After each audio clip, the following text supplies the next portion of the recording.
la piscine depuis très longtemps. Tout le siècle dernier, on a eu de la piscine. Mais le côtier est arrivé au début des années 90. Effectivement, des Français ont été chercher dans l'hémisphère austral ces nouvelles dimensions de pratique. Et la Fédération internationale s'est organisée à partir de là pour monter un vrai championnat avec à la fois de la piscine et du côtier.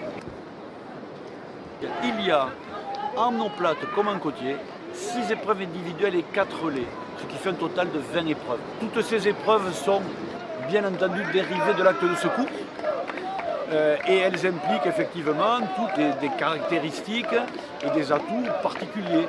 Je prends l'exemple en piscine, il y a de nombreuses épreuves qui nécessitent des capacités d'apnée, donc des capacités respiratoires particulières.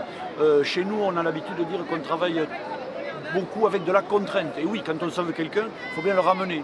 Donc on n'est jamais seul.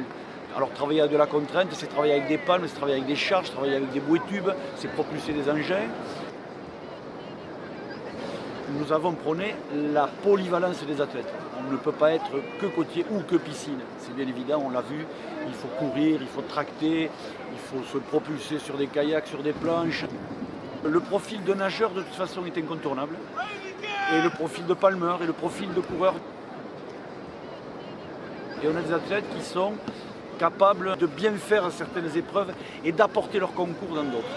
Donc aujourd'hui, on a des athlètes polyvalents. Ça nous a porté chance. Alors en sauvetage sportif, donc on a réédité 3 fois une 3e place au championnat du monde. 3e à Adélaïde, 3e à Montpellier, 3e en Hollande l'an dernier, derrière les Néo-Zélandais et les Australiens. Nous voulons de remporter le championnat d'Europe avec les juniors. Ma foi, on se rapproche de cette 2e place. On est sur la bonne voie, bien qu'il nous faut sûrement progresser encore. Donc on a toutes les raisons d'être optimistes.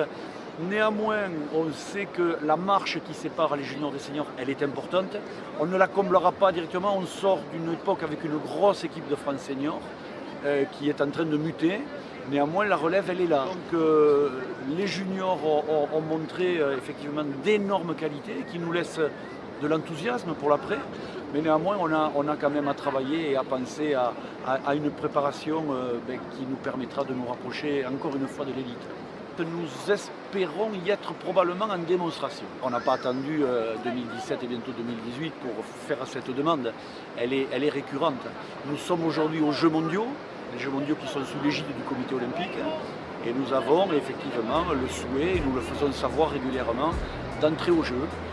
Et croisons les doigts, si 2024 nous permettait d'être au moins en démonstration, peut-être en parallèle du surf, qui sera pas loin d'ici, ce serait le premier pas avant la quête suprême. Nous ne pourrons pas rentrer aux Jeux Olympiques sur les 20 épreuves, c'est impossible. Il y en aura sûrement une à terme qui aura le droit de citer aux Jeux Olympiques, c'est l'Oceanman, le fameux combiné côtier, qui est spectaculaire, qui est rapide, qui est très visuel, qui est très vendeur.